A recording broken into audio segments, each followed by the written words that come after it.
Let's have a ball. Assalamualaikum warahmatullahi wabarakatuh. Sebelumnya izin memperkenalkan diri, nama saya Anissa Nur Agija.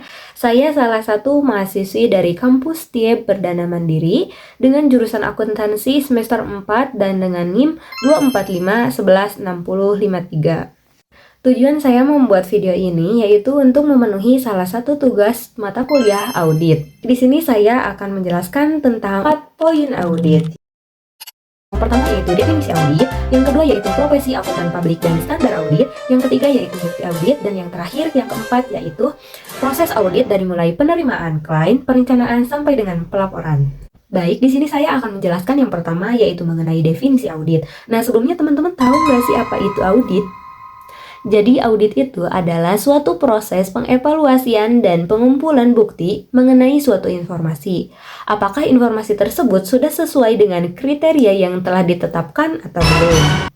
Nah, proses audit ini biasanya dilakukan oleh auditor yang sudah kompeten dan independen, sehingga hasilnya dapat dipercaya oleh pengguna laporan keuangan tersebut. Yang kedua yaitu profesi akuntan publik dan standar audit.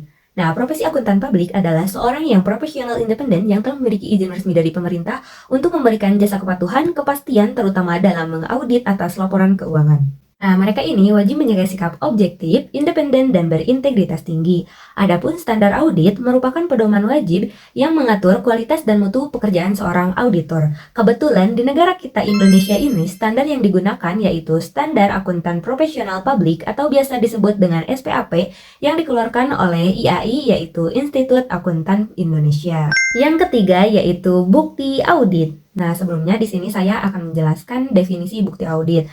Nah, bukti audit ini adalah suatu pengumpulan data atau informasi yang dikumpulkan oleh seorang auditor untuk meninjau dan menganalisa laporan keuangan serta transaksi suatu perusahaan.